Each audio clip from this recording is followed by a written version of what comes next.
I just don't think, I think people who have money or grew up with money they can sympathize with people that don't have money, but they can't really empathize. You always feel like there's a ghost whispering in your ear that you're not worthy. I felt like a ghost was following me and my mom around saying, oh, you f***ed up. You guys don't have money, you're not worthy. In today's office hours, we discuss being a founder and an introvert, navigating wealth gaps in relationships, and how to give your employees true ownership. Our first question comes from Initial Miserable 7914 on Reddit. They say, Prof G, I can build products, but I can't work a room. I have a product management background, and I've spent the past few years building AI automation tools and micro SaaS. What I don't have is the extroverted hustle gene or the network to attract the operators and capital needed to scale.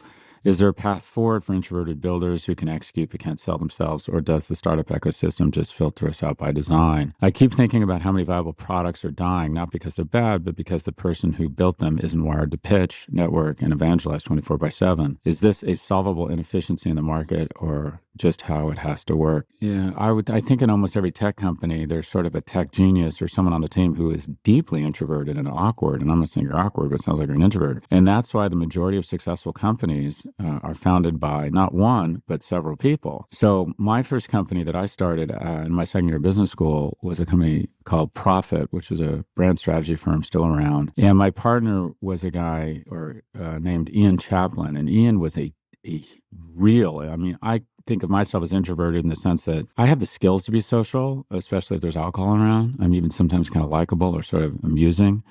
What? I amuse you?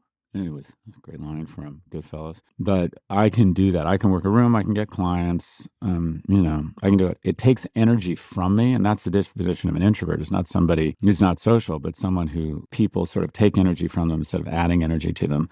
And an extrovert is someone who gets energy from people. Anyways, Ian was a very much an introvert, but he was very strong with technology and operations and had all the skills I don't have. And so typically the most successful businesses are one where you have an alchemy of talents. No one person brings it all.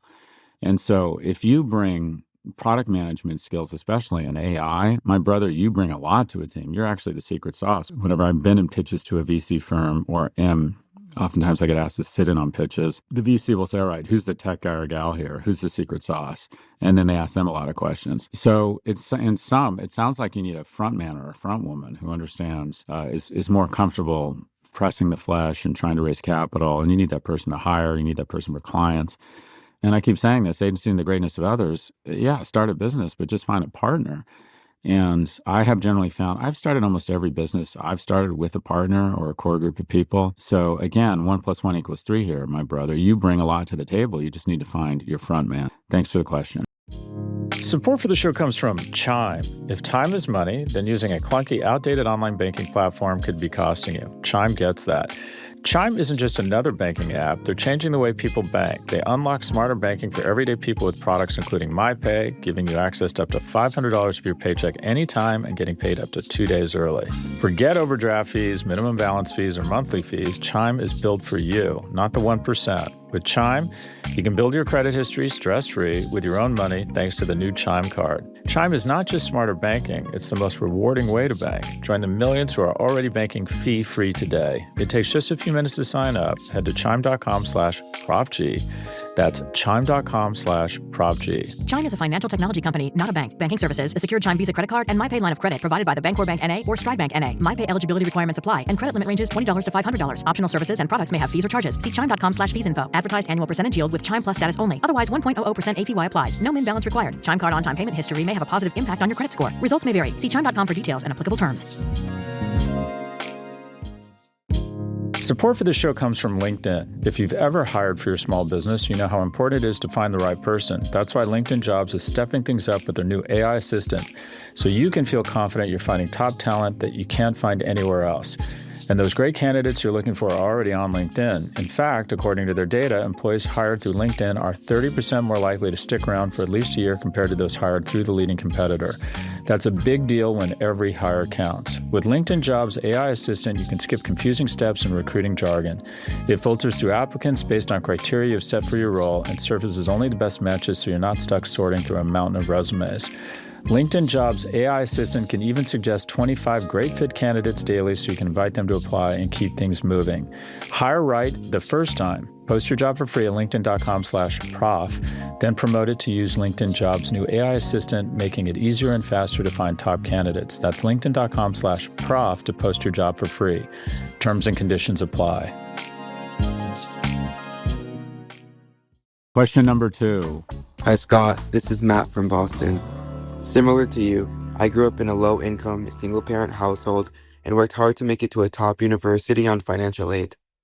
Now, I'm surrounded by people from very wealthy backgrounds. Some of my close friends, and now my new girlfriend, come from ultra-privileged families. I find myself feeling uneasy and hyper-aware about this class difference. I can't tell if it's envy, insecurity, or something else, but it's starting to eat away at me. Why do I feel like this?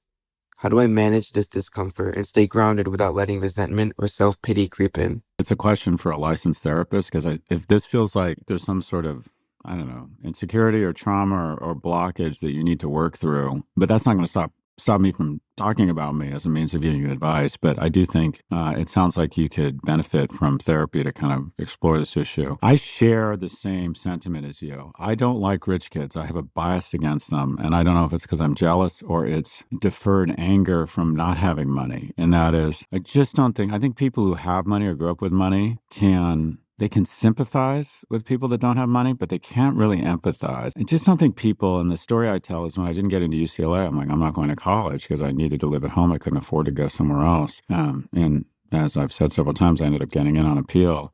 But I remember I lived in a wealthy neighborhood. We had kind of the shittiest condo on the block. My mom's boyfriend, who happened to have another family, bought it for us, but it's another story. But I was around a lot of kids, and I was happening when I went to UCLA. I was broke. There was me and one other kid out of 120 of us that everybody knew had no money. We were always late on our fraternity bills. You always feel like there's a ghost whispering in your ear that you're not worthy. I felt like a ghost was following me and my mom around saying, oh, you fucked up. You guys don't have money. You're not worthy. And it just kind of erodes your self-esteem, and you're not as confident. You're not as inclined to take big swings or risks. At least I didn't. And I remember being at a friend's house, and I was all bummed. I hadn't gone to UCLA, and the dad said, well, just get on a plane and fly out to Michigan or Indiana and show up and don't take no for an answer and speak to the admissions department and, this big rah-rah speech, like get up. And okay, I didn't have a fucking credit card. I had maybe been on a plane a half a dozen times in my life. I wasn't going to get on a plane and go to fucking Michigan, to Ann Arbor, and just show up. I find that I resent rich kids because I just don't think there's any goddamn way. And by the way, a lot of them are just lovely and very nice. I just don't think there's any way they have any fucking idea about how hard it is to make money and make something of yourself when you don't come from money. If a university's mission is to create income mobility, like the most important university in New York is not Columbia or NYU, it's PACE, because it takes people who maybe didn't get tutors and all sorts of special time. That's my favorite now in these schools, is that every rich parent is convincing or writing a letter saying their kid has some acronym and that they need extra time. Back to you. Your resentment, I think, is understandable. I have figured out that, okay, enough already. Or I try to be more generous and graceful and realize, like, good for them. They were born with money. Wasn't their fault to the benefit or the drawback. Doesn't mean they're not really good people. But I do find I resent them. I think it's because I'm a little bit jealous and insecure about my upbringing. But if you're really having trouble and it's kind of getting to you and sort of getting in the way or really eroding your confidence, I would suggest there's something deeper going on and suggest that you reach out to a licensed therapist. There's now a bunch of great online platforms, and talk through this issue with a licensed professional to try and, it feels like there might be something deeper here and that it's just manifesting in this specific way. We'll be right back after a quick break. Support for the show comes from Square, a seasonal drink at your local coffee shop, a new novel for your holiday travels, stocking stuffers for the whole family. Small purchases like those can add up to help us feel that holiday cheer, especially if it's as simple as tapping to pay. And for a lot of your favorite businesses, the tool that makes those easy transactions possible is called Square. It's a combination of streamlined software and polished hardware that lets you sell wherever your customers are, whether it's at a counter, online, or through your phone. You can take payments anywhere, all synced in real time, and it can help your business with behind-the-scenes stuff too, letting you track sales, manage inventory, and access reports in real time. Running a business involves a lot of moving parts, and Square helps simplify all that. With Square, you get all the tools to run your business with none of the contracts or complexity. So why wait? Right now, you can get up to $200 off at Square Hardware at square.com/go/Prof G.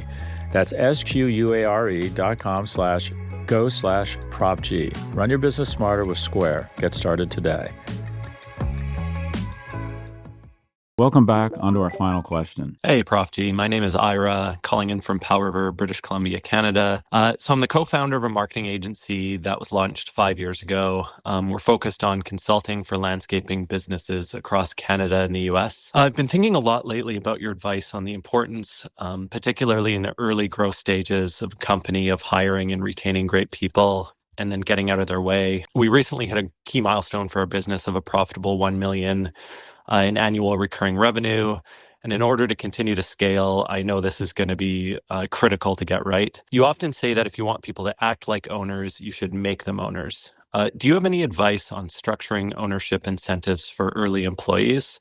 Right now, we offer small bonuses tied to revenue thresholds, but I just don't think it really creates that true feeling of ownership. A company focused on consulting for landscaping businesses across Canada and the U.S. That's just so cool. There's so many cool ways to make money. Yeah, look, there's compensation and there's ownership. Compensation is people are going to engage in a certain number of activities in order to increase their compensation. But when you give them ownership, they start, they'll take out the trash from the snack room, or they'll think, oh, this would be a great business opportunity for another division, another part of the company. Whereas compensation, you usually outline what their metrics are, and they will study to that test. But when you make them owners, they're thinking about every aspect of the business and trying to contribute. And I find, give someone some equity, make them an owner, they become like you, and they start thinking about the business even when they're not working. And those are the most important people. I think in a small business, you want to find the critical people and give them chunks of the company. And that's what I've always done. And the mechanics are pretty straightforward. I would do an S Corp for a few reasons. One, I don't know if you've looked at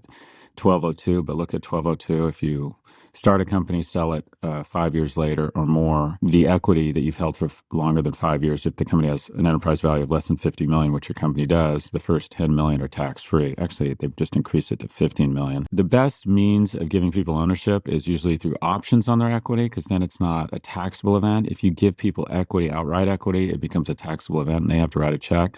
When they exercise their options, they will have to write a small check, because you do basically a valuation of 409A that says, all right, the company is worth $2 million. You're giving them options on 2% of the company.